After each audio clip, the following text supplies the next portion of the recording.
Morning. It's a lovely day today here in the Cotswolds.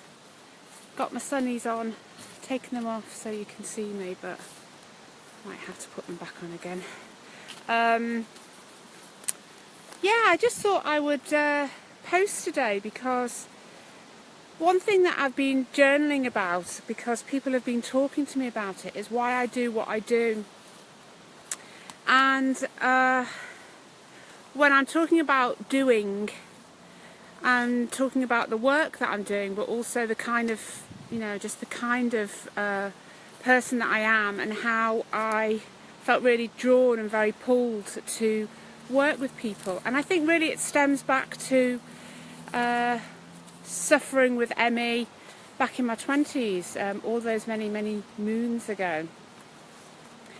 The main thing for me was really that at the time there was nobody really that I could go to that could support me and mentor me as I was on my journey back to health. There just really wasn't. There were individuals that I would go to for specific practices and treatments, but there wasn't one person that could actually just be there as my well-being partner, my healing partner, my mentor, somebody who'd been through something similar. It didn't have to be exactly the same. And initially I was going to train to be a primary school teacher and do my degree in primary school in early years education. And then I had a bit of a change of heart when I was in sixth form and decided that I wasn't really sure about that. So I took some time out, took a year out, and went to secretarial college and did all of the executive diploma, audio typewriting, word processing, computing, business, that kind of stuff. And then that got me in this whole mode of, I'm going to go and join the workforce. So I went and moved, left home when I was when I was 19, and went to Manchester and went to live and work there. So my path from primary school just really just became halted at that point, and I just went to work. And then in that time frame, I think about 18 months to 2 years into that working mode of being a working girl, I moved 5 times.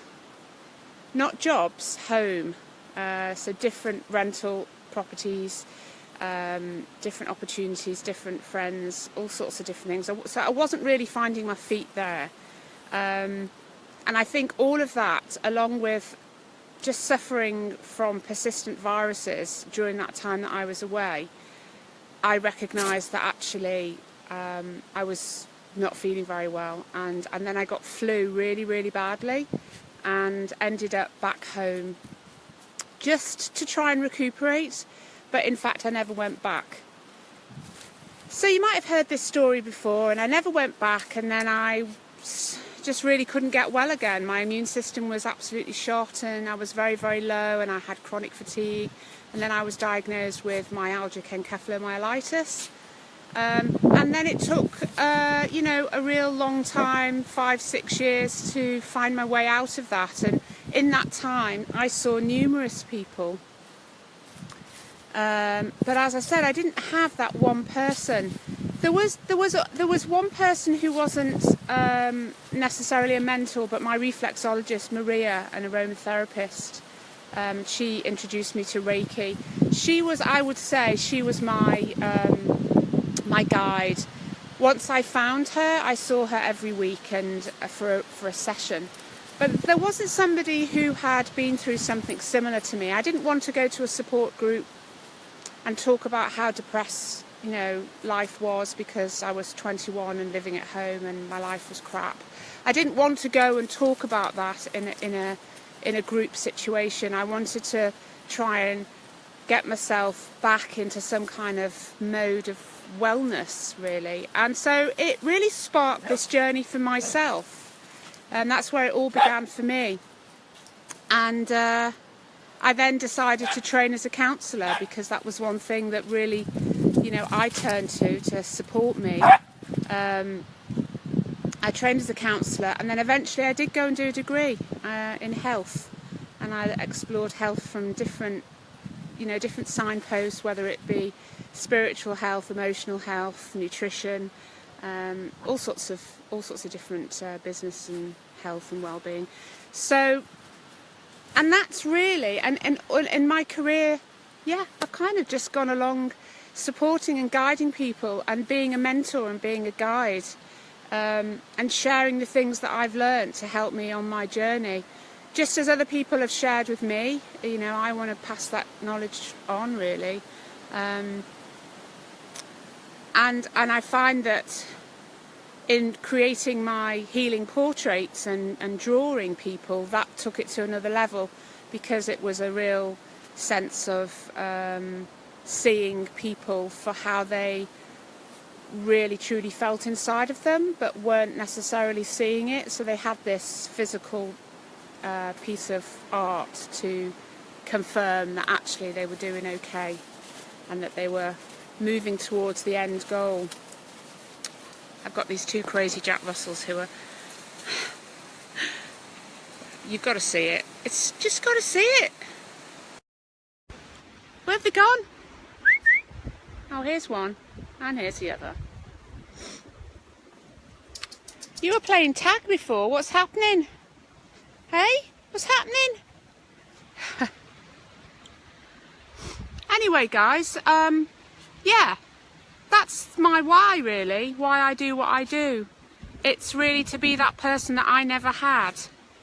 And it's really hard to come across in that way. And my counselling, I obviously have real guidelines, so I can't share about my counselling process, my clients, I mean, not my process, my counselling clients. It's very confidential.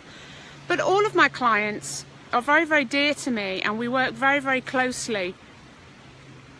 And that's why I do what I do. And it's not for ego, it's not for, to big me up or anything. It's just the general thing that I've gravitated towards is helping people and helping them get back to who they really are and how they feel inside. And I'm a big, huge believer in that, it's not one thing that we have to turn to, but we have to look at so many different aspects of our lives to try and find balance. And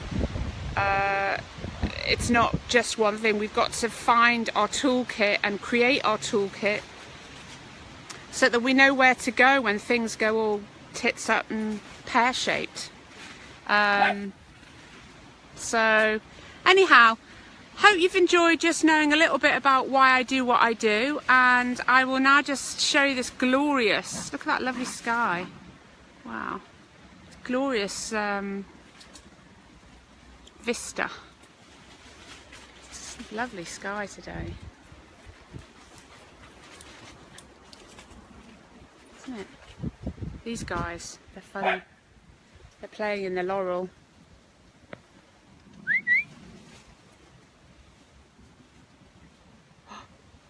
Where's the honey?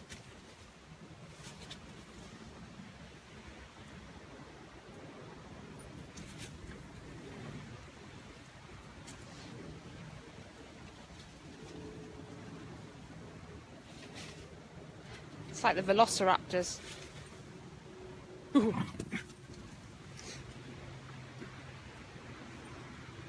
She's always goading Luna. Play me, chase me, play me, chase me. Very lucky girls, these two. Lucky girls, aren't you? Hey? Hey? Hey? Hands? That's the honey, and this is the loons. Honey on the loons, honey on the loons. Loons, oh bless your cotton socks. You want to come on camera? Hold on a minute. Oh, I'm completely diverting now. Honey on the loons. There's the loons. That's the Luna. Oh, she's a good girl. She loves being on camera, don't you? Yes, you do. It's The Luna. This is a healing dog, aren't you? It's a healing doggy, aren't you, eh? Okay, guys. I will love you and leave you. Speak soon. Bye.